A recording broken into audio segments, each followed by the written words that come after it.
The Fire Store, equipping protectors with passion. Every decision the Fire Store makes as a company is about its customers.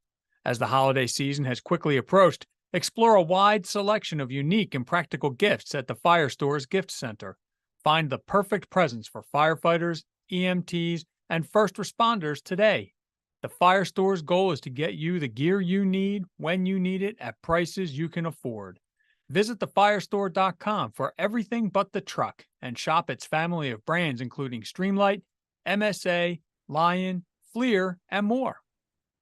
Rosenbauer America is a leading manufacturer of firefighting vehicles and equipment with over 150 years of experience. Rosenbauer incorporates global strengths and innovation to provide a large and technologically advanced line of custom and commercial pumpers, rescues, tankers, aerials, and the battery extinguishing system technology. You may know it as the BEST.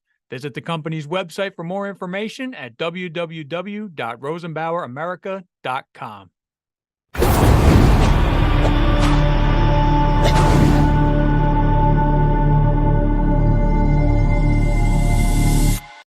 Hi, Chris Mc Loone here with Fire Apparatus and Emergency Equipment. Welcome to this episode of our podcast, our last episode of our podcast for the year. Thank you very much for joining us every week. We've been doing this since August. If you do want to go back and check some of the past episodes, go to fireapparatusmagazine.com/podcasts, and all of the podcasts we've done so far will be there. We've covered the current apparatus purchasing environment, NFPA 1900, two different electric fire trucks. I know that's kind of a topic that a lot of people, it's kind of a lightning rod. You're either like heavy for it, not, or heavy not for it. But wherever you stand on it, we've done a couple of them, and we've talked about a couple of different fire departments experiences with them, both different manufacturers. So check it out on those past ones. So we've arrived at the end of the year 2023. I'm not going to take up too much of your time here this week because there is a lot of revelry going on this week. We're coming up on New Year's Eve, so we're getting ready for 2024.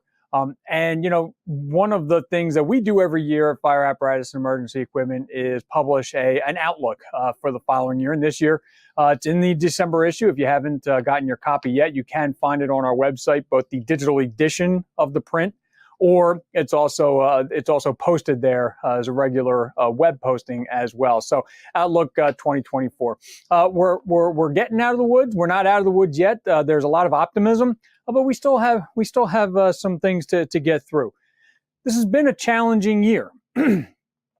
The supply chain issues that we've seen have improved, but there are still pockets of challenges out there. And what's happened has been that various manufacturers have now readjusted their sources, where they are sourcing the materials and the components for their rigs. So, there may have been a time when one manufacturer went to one place. Maybe it was local to the town that or the municipality that the manufacturing plant was in. They went to this one place. They'd been building this one part for many, many years for them. But when the pandemic hit, suddenly, they get hit, might go out of business, they might not be able to source the materials for it. And it kind of went down the line. So, they have been challenged during the pandemic, but those supply chain issues have been easing. Doesn't mean that we're going to be back to lead times that we knew in the past. No. But going into 2024, you can be assured that, the supply chain issues are easing up a little bit. There are still pockets of challenges, but for the most part, the manufacturers have figured out, where to go for those items should we hit something. And I think that's the main point. They have taken steps to address this so that should something like this happen again, they'll be better prepared for it and better able to continue doing business without interruption. You have to remember, the beginning of 2020, when all of this started to transpire, business was good for most fire apparatus manufacturers, if not all of them. Things were chugging right along. It was after it started to take its toll, I mean, I live in Pennsylvania, so well, actually, that would be a bad example because fire apparatus manufacturer would be an essential business. But there are a lot of businesses that had no choice but to shut down, maybe because of an outbreak of COVID there. But again, it took a little while before the effects of that became known. And then, of course, in 2021, we were experiencing that. 2022, it's gotten a little better. 2023, it's gotten a little better. In 2024, we expect that things will get a little better yet. But, it's been a learning experience for all of us. And it's important to remember that the backlogs still do exist. The manufacturers are getting to them the best way that they can. Some are doing a lot of reinvestment into the company. If you read that article, you'll find that one of the manufacturers we spoke with added over 200 jobs in 2023. So another manufacturer they're about 95% moved in to a new facility, a brand spanking new 185,000 square foot facility. Again, these things are, there's a lot of reinvestment. When you reinvest in a company, usually it's a pretty good indication of its health.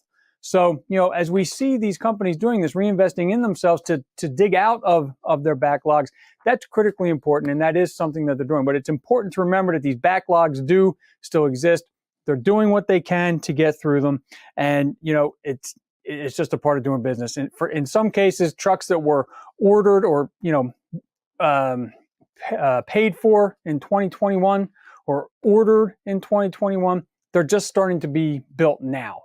So, so we're still, there's still a bit of a gap there. So it is important in 2024 to maintain that patience. Things are getting better, but there is still a ways to go.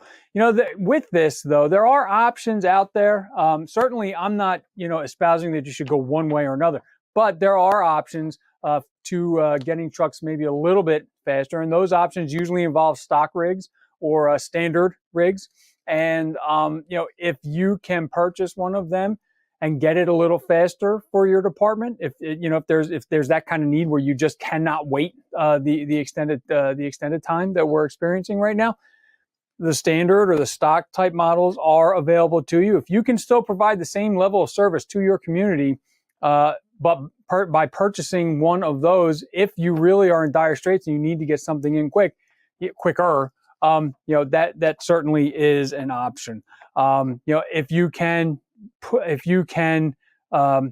aside some of the customization options that you usually do, there's that as well.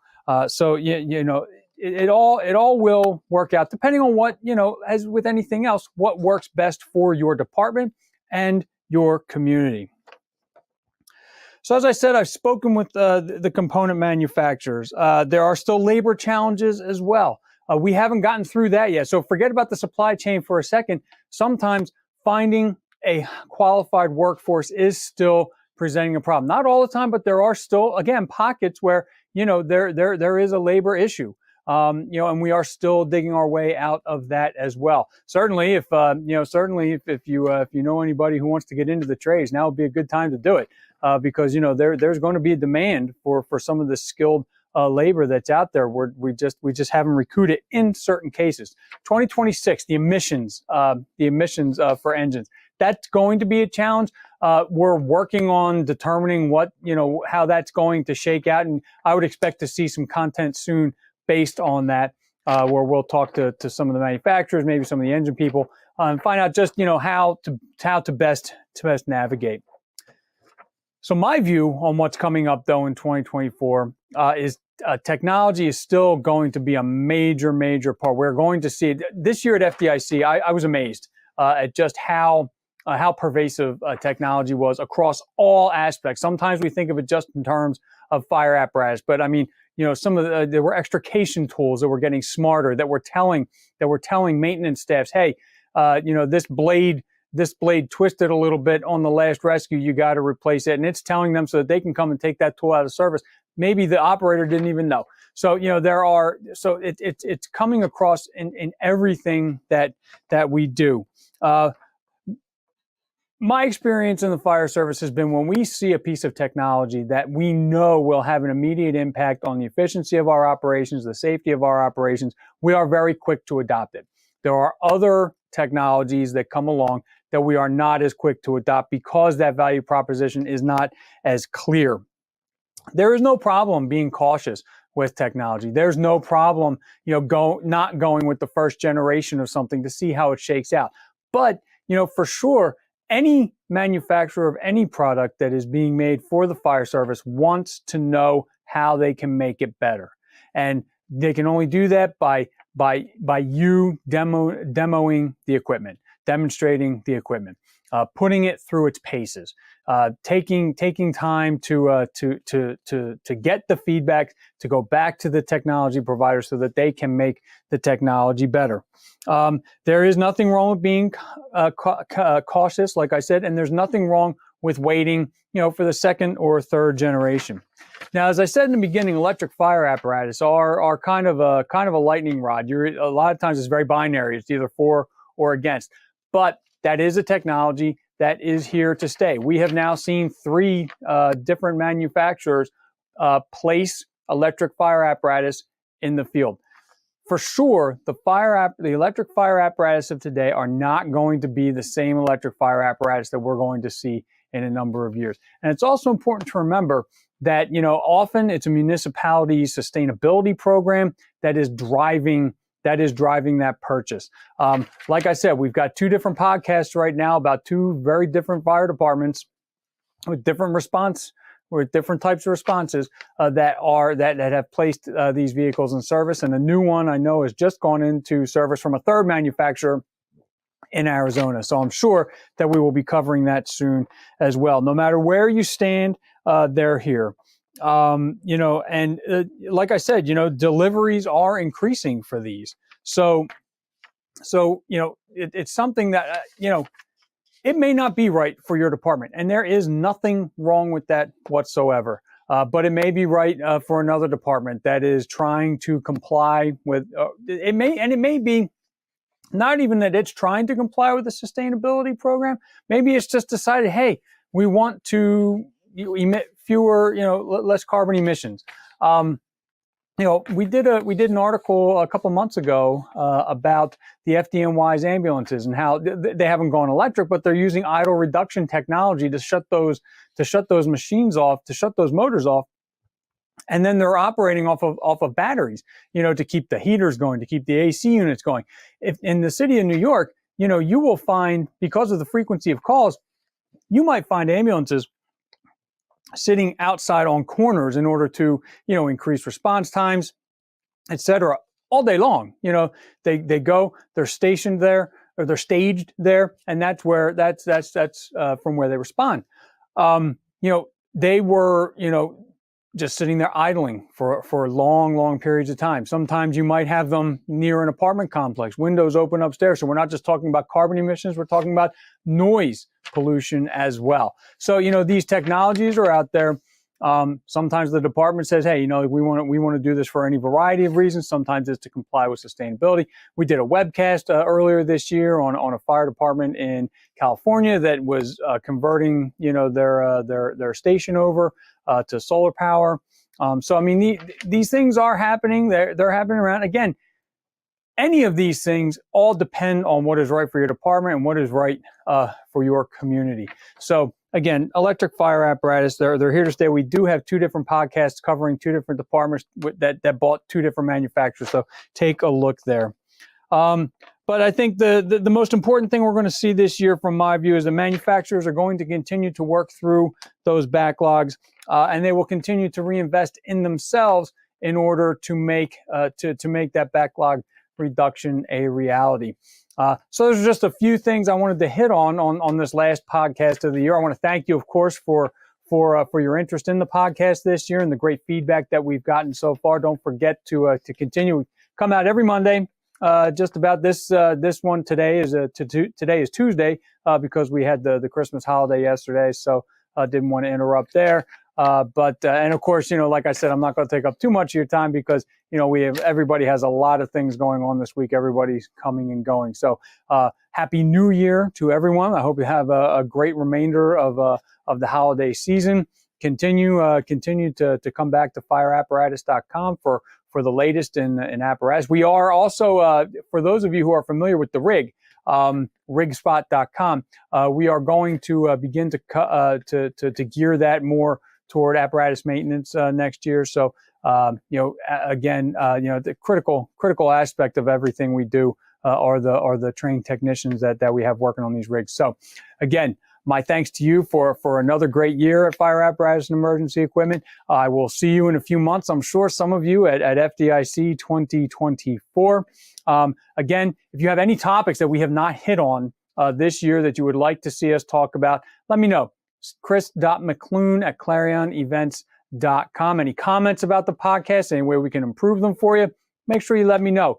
We want to serve you in the best way that we can. Again, fireapparatusmagazine.com/podcast is where you can find our archive. So again, this has been Chris Mc Loone with Fire Apparatus and Emergency Equipment, our last podcast of the year. Have a good one. Stay safe. I hope you get a lot of rest over a vacation if you are taking one, and a lot of relaxation, and you can recharge a bit before hitting the ground running after the first of the year on your next shift. So again, have a good one and stay safe.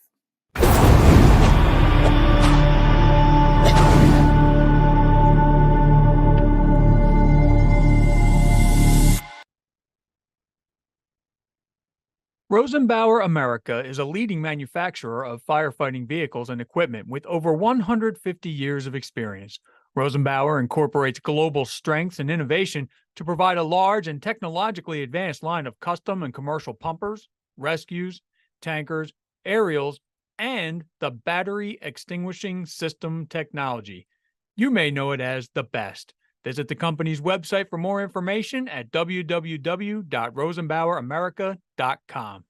The Fire Store, equipping protectors with passion.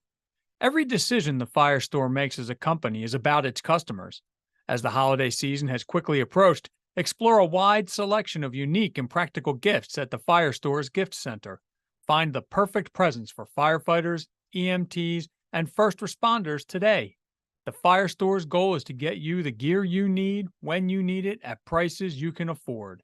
Visit thefirestore.com for everything but the truck and shop its family of brands including Streamlight, MSA, Lion, FLIR, and more.